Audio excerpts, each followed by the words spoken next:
resonance, the source of all creation. But the moment we come up with that statement or we enter that domain, we realize and start to face the horrible truth that everything we've been told is a lie. And like I said earlier, today I'm no longer surprised, and I truly believe that every facet of our reality has been affected, manipulated, infiltrated, and poisoned with half-truths. It's not always completely a lie, but the best way to tell a lie is you keep a little bit of the truth and then you're surrounded by a lot of falsifications. And what people tend to do, what we do, because we're bleeding hearts, right? By nature, we want to be good. We want to share and create and help each other. So we always look for the good in everything. So we find the truth in the lie, and then we believe that, well, if there's a little bit of truth in there, then the rest must also be true. And that's so we actually become our own worst enemies. And this is how they can pull the wool over our eyes all the time and time again, over and over again.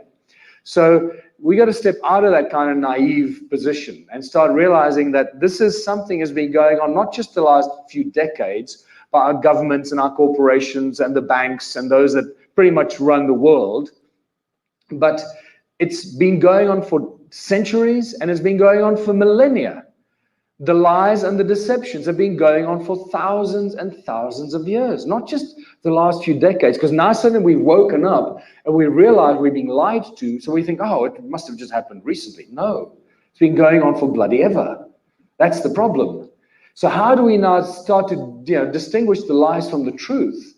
And I'm beginning to think that many of the ancient texts could have actually been manipulated and been written in ancient times with the intention of finding, in some future timeline, and the dumb schmucks that find it will go, oh, wow, this is ancient stuff. It was written. It must be true. It was hidden in the cave somewhere. So it must all be true. So, that's how you can also create deception down the line.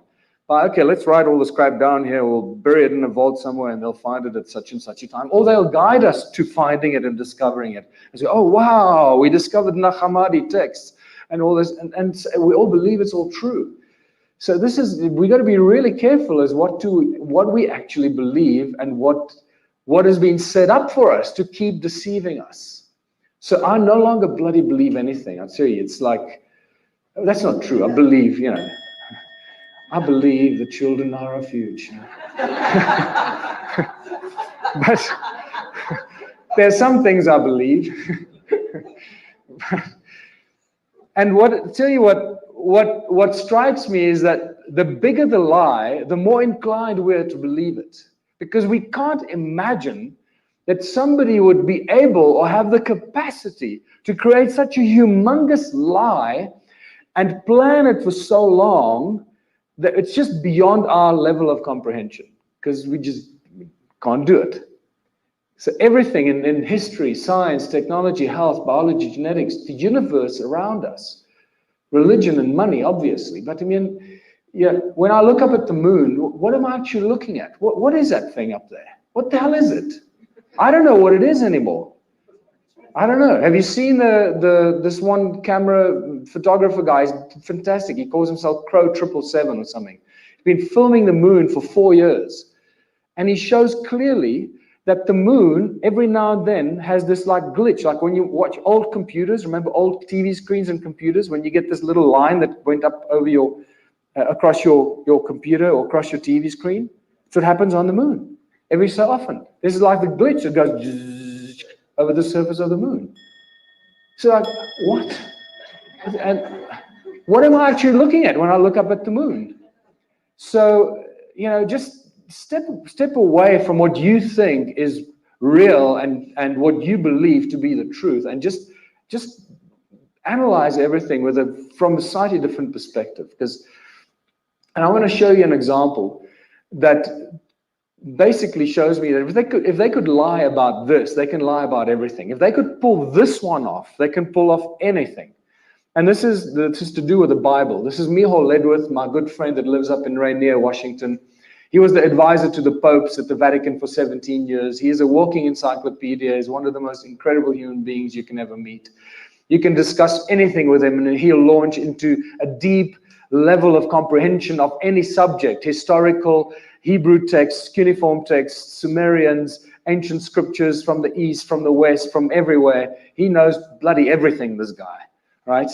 And what he found out is that the opening phrase of the Bible was messed with, completely messed with. We all believe, and we read the opening text of the Bible that says, in the beginning, God created the heavens and the earth. Well, he found out when he was still a student, I believe, that the original Hebrew text was messed with. And to do that is very difficult, because you should know by now that the Hebrew text and the scholars that write that, it's all a mathematical formula. So it's very difficult to cheat. It has to have so many letters across and phrases, and they cross-reference it. So you can figure out very quickly if somebody messed with one of these phrases and these paragraphs. And yet they pulled this off. This is what boggles my mind. How could they have pulled this off, to lie about it? And he shows that the original Hebrew text begins with the letter Beth. At the moment, the Bible starts that says, Barashit bara Elohim et hashamayim wa et ha'yaris. Ba, it starts with Ba, the second letter of the alphabet. It's not possible, because all Hebrew sacred texts must begin with the first letter of the alphabet, which is A or Aleph. So somebody messed that up. That's not possible. When he added Aleph, so at the moment, it doesn't make any grammatical sense, actually. It's a non-grammatical incorrect sentence, grammatically incorrect sentence. For any Hebrew-speaking people here, you'll know what I mean.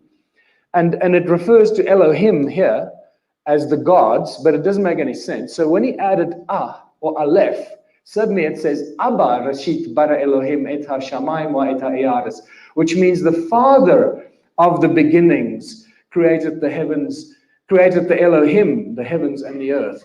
The Father of the beginnings created the Elohim, the heavens and the earth. And suddenly the Elohim no longer is God, or the plural of gods, as we perceive it from the incorrect first statement of the Bible.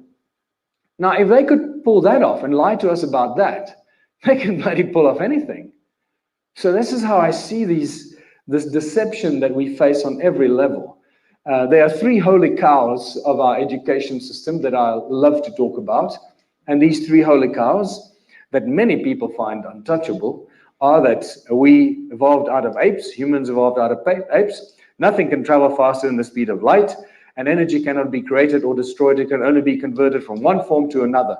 Now, if you mention these in any kind of scientific debate with professors and very clever people from universities, they'll all sit and nod and argue, yes, absolutely, that's how it is. All bullshit. Absolute lies.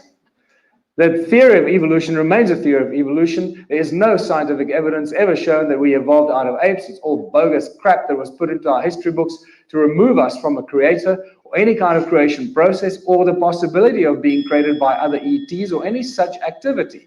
So the theory of evolution is all part of the long line of lies and misinformation and deception that goes back thousands of years. It's not something that started recently, right?